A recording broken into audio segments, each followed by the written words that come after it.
I wanted to take this opportunity to thank each and every one of you for your support over the last 4 years. We've grown into an international team of 15 people. We have loved producing battle map animations for you, and we love hearing how much you enjoy them. We do our absolute best to offer accurate and unbiased recreations of the most important battles and operations of the 20th and 21st centuries. I hope we've done a relatively good job at this. However, you may have also been following the recent changes in YouTube monetization rules that is often demonetizing our videos. With a team of people relying on this monetization, this has become a major challenge for us. Shorts now take up valuable space on the YouTube homepage that would ordinarily be used to recommend our long-form content. We are also censored from covering certain topics. As just one example, certain conflicts involving certain, militant groups in certain Middle Eastern places over the last 20 years get demonetized, preventing us from covering major events in recent military history.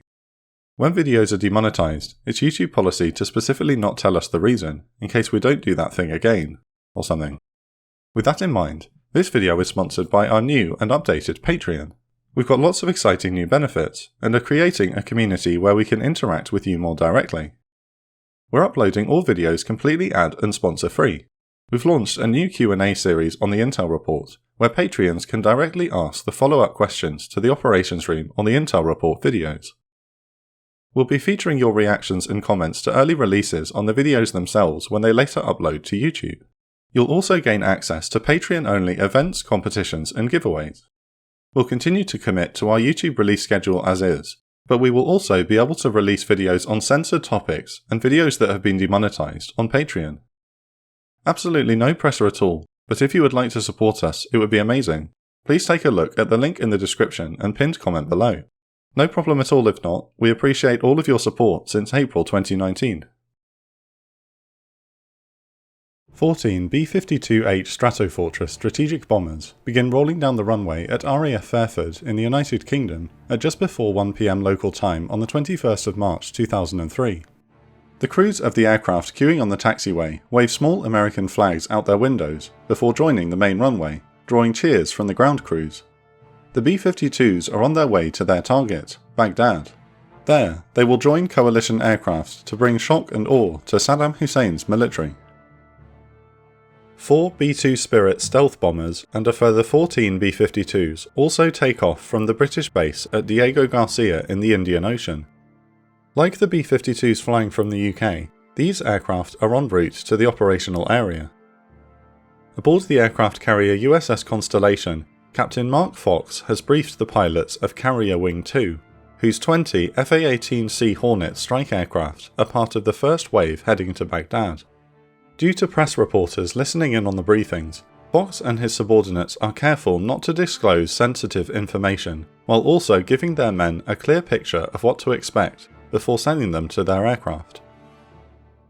The liftoff from the carrier's flight deck is smooth, and the Hornets climb to 18,000 feet en route to meet their tankers over northern Saudi Arabia. Meanwhile, strike aircraft, strategic bombers, wild weasels, tankers, electronic warfare aircraft, recon aircraft, and drones begin launching from air bases across the Middle East, and from 5 aircraft carriers in the Persian Gulf. By the end of the first day, 1,700 sorties will have been launched against Iraq, about 60% of the number during the first day of the air war of Desert Storm. The first wave is to launch a coordinated attack into Baghdad at 9 PM local time, H hour. Hundreds of strike aircraft will then immediately join the aerial assault across Iraq, hitting Iraqi Army and Republican Guard targets, SAM sites, and military infrastructure. This operation was originally intended to mark the official start of Operation Iraqi Freedom, with the ground invasion following on the morning of the 22nd. Instead, US 5th Corps and the 1st Marine Expeditionary Force have crossed the Iraqi border 24 hours early, after concern that Saddam Hussein's government would wage a scorched earth campaign. Saddam's generals are caught off guard by this strategy. They had been expecting another long and sustained aerial barrage similar to the one they had faced in the 5 weeks before the land offensive of Operation Desert Storm.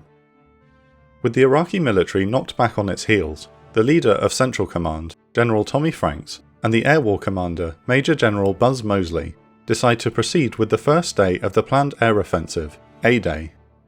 The objective is to clear out enemy air defences, and decisively cripple the Ba'athist regime. Unlike at the beginning of Desert Storm, the coalition has already won air superiority over Iraq, with months of preparatory airstrikes.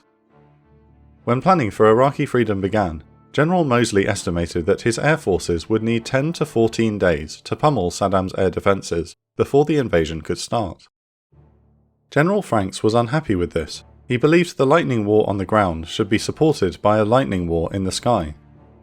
Instead, Operation Southern Focus was authorised in 2002. Royal Air Force and United States Air Force aircraft methodically bomb Iraqi air defences over the no-fly zone below the 33rd parallel. Between March and December 2002, the number of bombs dropped by the RAF and USAF on Iraq increased by 300%. The suppression missions became so routine that RAF Tornado pilots began referring to them as recreational bombing. However, not all enemy air defences have been suppressed. The air defences in the area of central Iraq did not fall under either the northern or southern no-fly zones established during Desert Storm, and have not been targeted by inter-war strikes.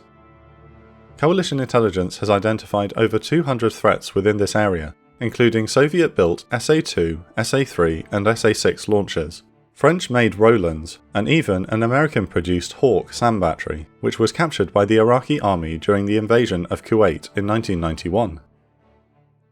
A main objective for Air War Commander General Mosley will be the elimination of AA capability in this area, which has been named the Super Missile Engagement Zone, or SuperMEZ. While the strike aircraft are assembling, General Franks addresses his subordinates by video call from his headquarters in Qatar, telling them, "Shock will be introduced at 2100, you're all doing great." At General Mosley's command post in Saudi Arabia and aboard the US Navy carriers in the Persian Gulf, air controllers are closely monitoring the strike groups. The mission planners have created three-dimensional highways in the sky to minimise any mid-air collisions or friendly fire. These highways require incoming aircraft to fly on the right-hand side, while egressing aircraft fly to the left.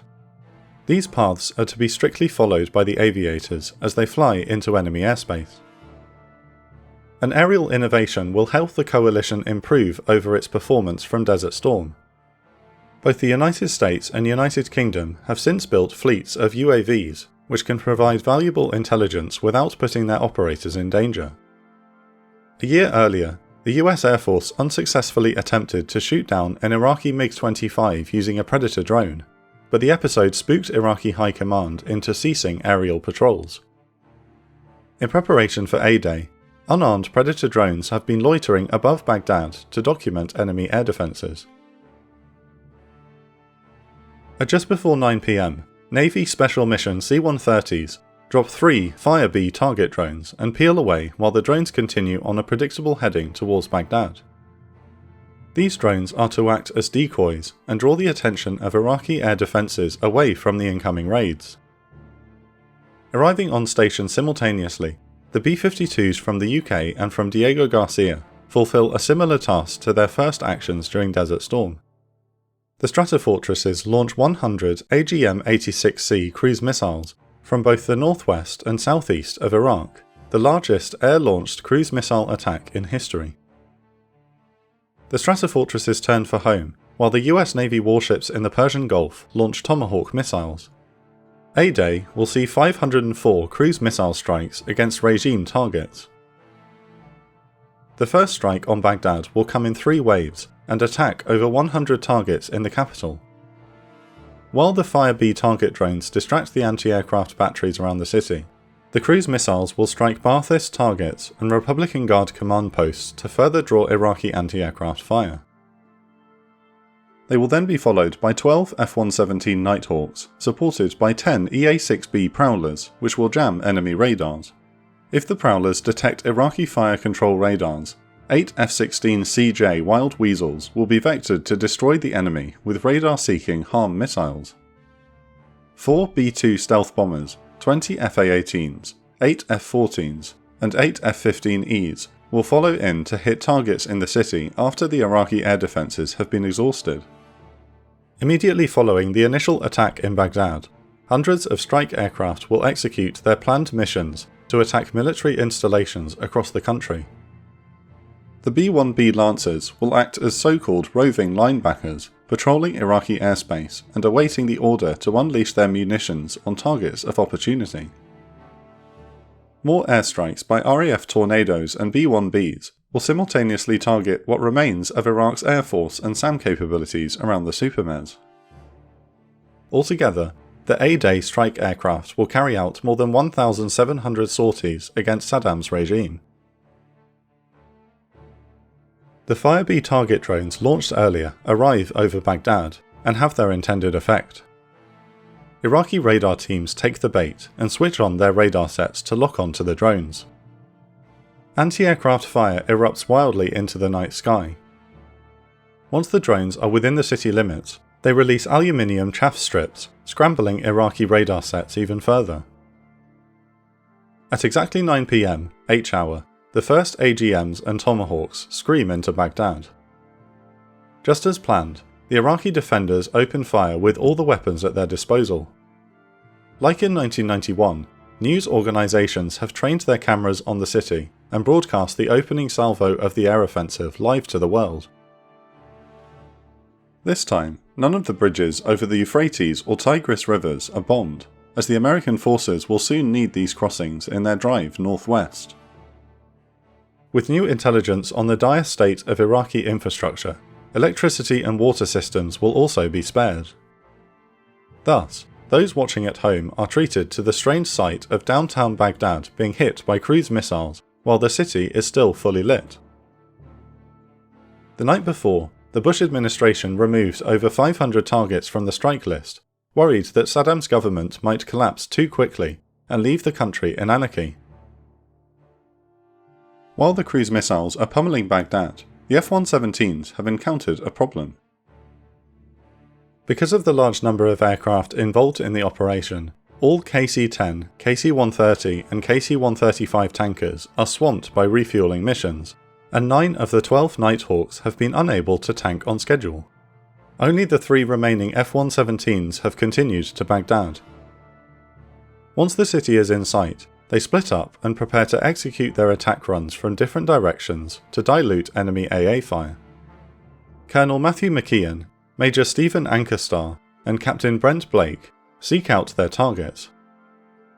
Ankerstar is flying in from the northeast and locates his first target, an Iraqi army communications array to the north of Baghdad. At 9:17 PM, he drops a single bomb on the complex which detonates right on target. The F-117 continues south to the city itself, which is now covered in smoke following the cruise missile strikes. He then drops a GBU-27 earth-penetrating bomb on a 4-way intersection rumoured to have a military tunnel running beneath it. He egresses south as his aircraft avoids inaccurate anti-aircraft fire and SAM launches. The once vaunted air defences around the Iraqi capital do not score a single hit. Colonel McKeon spots his target, the massive dome of the Ba'ath Party National Headquarters. He drops a single 2,000-pound bomb which penetrates the building and explodes, collapsing the dome. McKeon heads north and drops another bomb on the same communications array Ankerstar struck earlier, before turning for home. Finally, Captain Blake drops both his bombs on another regime target in downtown Baghdad, before also turning south. Obliging General Frank's order that the air forces should keep the heat on, the B-2 Spirit stealth bombers arrive to continue the barrage as the F-117s are departing. The stealth bombers quickly get to work. A B-2 drops 2 4,700-pound GBU-37 satellite-guided bunker busters on an Iraqi communications tower. The base of the tower explodes in a massive fireball, and the entire structure collapses. The B-2 can carry up to 16 JDAM precision-guided bombs, 16 JSOW glide bombs, or 8 GBU-37 bunker buster bombs. All of these weapons are deployed on this night. Saddam's lavish palaces in the Iraqi capital are systematically reduced to rubble by the B-2s. At 11 PM local time, the remaining conventional strike fighters in the Baghdad force move in to hit their targets. It is also at this time that the conventional strike fighters and strategic bombers that are now flooding into Iraq to hit military targets across the country also begin their massed assault. With Iraqi military command isolated and in chaos, the F-16 CJ Vipers begin the dirty work of suppression of enemy air defences, or SEAD. SEAD missions are among the most demanding faced by pilots. Known as wild weasels, the SEAD aircraft must fly in close coordination with the strike aircraft and remain constantly vigilant in monitoring enemy radar activity. These exhausting flights can last anywhere between 6 to 12 hours, and require as many as 10 mid-air refuelings to remain on station over the area of operations. However, the United States Air Force employs the most modern SEAD tactics along with the feared HARM missiles. Once an enemy radar set is detected, the F-16s engage the target with HARMs, missiles which lock onto the radar emissions themselves. With Iraqi radar sites continuing to try to illuminate American aircraft over Baghdad, the environment is target-rich for the F-16s. One Wild Weasel pilot later brags, "The Iraqis knew for sure that if they came on the air, they were going to get a face full of harm." With the skies clear of enemy aircraft, and the Vipers destroying any Iraqi radar that illuminates, Captain Fox leads a flight of 4 FA-18s to their target, an enemy surface-to-surface missile site just outside Baghdad's southern suburbs. While en route to the objective, Fox watches the aerial fireworks from the cockpit of his Hornet as SAM and tracer rounds arc through the night sky above the city, which is still fully lit. He later recalled, "Baghdad's light and the building crescendo of explosions were almost too bright to view through night vision goggles." Each Hornet in the flight is carrying 3 AGM-154 Joint Standoff Weapons, or JSOWs. These fire-and-forget glide bombs are the perfect weapon to knock out the Iraqi missiles. When the 4 Hornets reach the JSOW launch point, each AGM-154 releases from the underside of the aircraft with a thunk sound. Guided by sophisticated avionics using GPS tracking, the JSOWs glide towards their targets. Within a minute, all 12 explode and demolish the missile launchers. The Hornets bank to the right as Captain Fox is treated to a unique sight. Below him, he spots a sea of sparkles, almost as if there are people taking flash photographs from the ground. He realises that it is actually hundreds of Iraqi soldiers firing AKs straight up into the air at his aircraft. Fox later remarks, "I thought to myself, this would be a bad night to go low." As the flight egresses south, he looks back one more time to take in the spectacle of the air campaign. The Iraqi defences were spectacular but ineffective. Another flight of 4 Hornets, including 2 from Marine Squadron 323 from the USS Constellation, are about to reach their target in the town of Karbala. However, this mission is facing difficulty as the 4 Vipers tasked with defending the Hornets are late. Commander Mark Hubbard and the rest of the flight are circling to wait for them when he also learns that the Prowler electronic jamming aircraft is also missing. Running out of fuel, Hubbard knows he must abort if his support aircraft cannot arrive on time. Yet, with less than 2 minutes to spare, the Vipers arrive and Hubbard gives the go-ahead to continue the mission. 2 Marine Hornets split off to bomb a communications array just to the west, while Hubbard and his wingman head for their target, a barracks complex in Karbala, which is a training complex for Saddam Hussein's personal bodyguards. Ribbons of Iraqi anti-aircraft tracers lace through the sky and bracket the 2 Hornets, who continue undeterred. At the release point, they each drop 2,000-pound JDAMs before turning for the Persian Gulf. Their munitions explode right on target. Despite the heavy AA fire, none of the Hornets in the flight have taken any battle damage. Meanwhile, RAF Tornadoes join the fray. 4 Tornado GR4s of 9 Squadron are screaming towards the Iraqi city of Al-Qut on a SEAD mission. Flight Lieutenant Andy Robbins and his weapon system officer, Lieutenant Dave Williams, are the second aircraft in the formation. Each Tornado is carrying a single AIM-9L Sidewinder, a chaff countermeasure pod, 600-gallon drop tanks, and 5 alarm anti-radar missiles.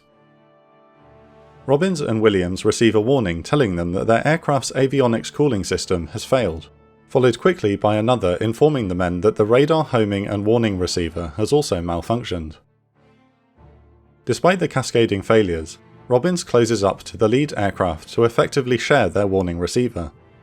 They detect a Roland SAM fire control radar set lighting up to search for targets, and the Tornado achieves lock with the alarm missiles. 4 of the 5 missiles launch while the aircraft egresses south. The alarms smash the radar and there is little anti-aircraft fire. As they return to base, Robbins is in awe of the columns of coalition ground forces below them, advancing north. He watches them through his night vision goggles and later recalls, every road into Iraq was simply rammed with green dots. At the same time, 2 pairs of Tornadoes from 617 Squadron are about to showcase their MBDA Storm Shadow cruise missiles for the first time. An Anglo-French bunker-busting cruise missile, the Storm Shadow can be air-launched by Tornadoes, delivering 450 kilograms of high-explosive warheads up to 350 miles, and through the roofs of hardened aircraft shelters and bunkers. 9 Squadron, the same unit which sank the German battleship Tirpitz with 617 Squadron 60 years earlier, launched their missiles at hardened Iraqi Air Defense Command bunkers in Taji and Tikrit. They follow with alarm missiles against radar sites across the country. The B-1B Lancer strategic bombers orbit the airspace, each aircraft armed with a payload of 24 JDAMs. When given the signal by the air controllers, the Lancers pounce on targets of opportunity. The supersonic bombers face little to no anti-aircraft fire. However, they do not hit many Iraqi aircraft, which are conspicuously absent from their airfields. It is later discovered that the Iraqis buried much of their remaining MiGs and Mirages in the desert to keep them from being destroyed in the initial attack. This is also because Saddam believes the coalition will fail to depose him, and he hopes to reactivate his air force once they have withdrawn. 4 F-15E Strike Eagles from the 336th Tactical Fighter Squadron are tasked with dealing a personal blow to the Iraqi dictator. Nicknamed the Rocketeers, the Strike Eagles are approaching Baghdad to attack Saddam Hussein's yacht club. At the same time, 4 Strike Eagles from the 335th Tactical Fighter Squadron, the Chiefs, are en route to destroy the Republican Guard barracks at Saddam International Airport. These attacks are intended to make it harder for Saddam to flee the country before he can be captured. However, the mission is already not going according to plan. One of the 335th Strike Eagles suffered an air-to-ground missile failure while still on the ground, leaving only 3 to complete the mission. When the F-15Es are in range of the airport, another one of the AGMs fails to launch. 2 of the Strike Eagles manage to launch their missiles, but one explodes only seconds after leaving the aircraft. Only one AGM-130 impacts the target but causes only minor damage. The Rocketeers fare even worse. None of the AGM missiles hit the yacht club due to a data link problem. The failure of these missions will lead to increased scrutiny of the AGM-130, which has gained a reputation for being unreliable, not that Saddam's yacht collection will mind. 2 F-14D Tomcats of VF-2 and a pair of FA-18C Hornets from VFA-137 are approaching their target, the Iraqi Ministry of Defence's radio relay transmitter at Salman Pak, a heavily defended town southeast of Baghdad. The missions over Baghdad tonight are the first non-stealth attacks against a target in the Baghdad area since the ill-fated Package Q debacle in the First Gulf War.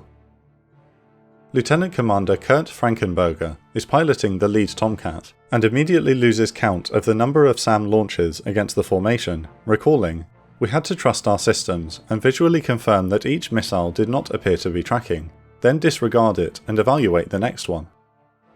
4 F-16 Wild Weasels are covering the strike formation and launch their harms from behind them, knocking out enemy SAMs when they dare to illuminate their fire control radars. The enemy fire intensifies as the Tomcats and Hornets draw closer to the radio transmitter. However, the radio intercept officer in the other F-14 is unbothered by the heavy AA fire, and is filming the entire bombing run with a home camcorder. Frankenberger remembers, "He took some great video footage, documenting the target ingress as if he was going to Disneyland." Once they reach the release point, the Hornets and Tomcats release their JDAMs and turn to leave the area. The radio transmitter is destroyed, and Frankenberger and 3 others will be awarded the Distinguished Flying Cross for their excellent performance. This is also the first time an F-14 Tomcat has dropped a JDAM in combat. One section of F-14Ds from VF-2 is diving in on the heavily defended Al-Taqadum Air Base to the west of Baghdad. The Tomcats drop 5 JDAMs which crater the runway, making the base inoperable to the enemy. 2 more VF-2 F-14s are tasked with providing air cover for the other Tomcats, but the Iraqi Air Force continues to remain on the ground.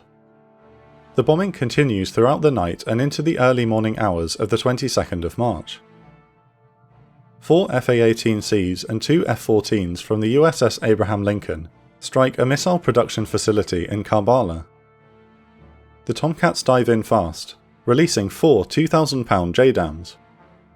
3 minutes later, the Hornets follow and drop a mix of JDAMs and Mark 84 bombs.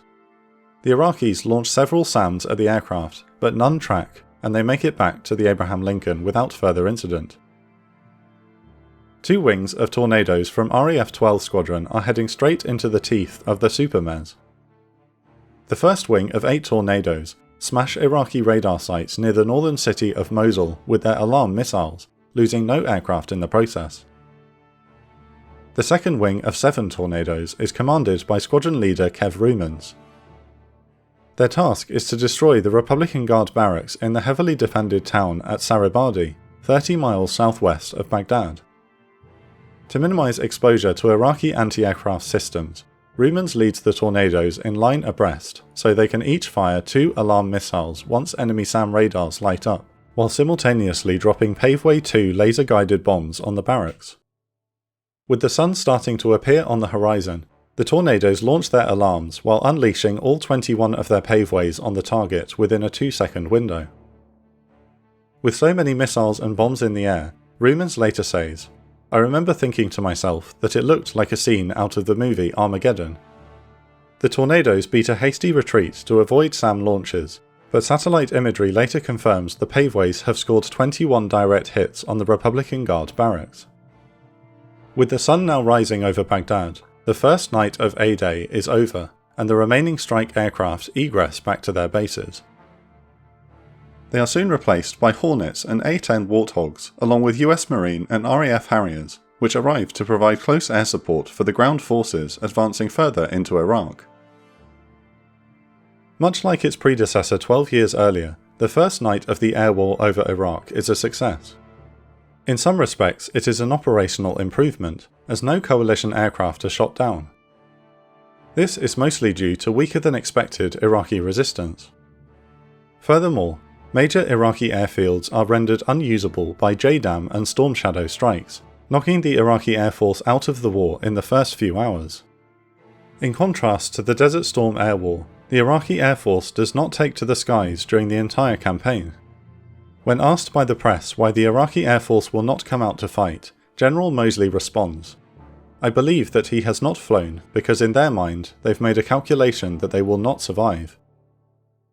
For the rest of Operation Iraqi Freedom, the main focus of the coalition's air power will be to provide close air support to ground troops as they advance northwest.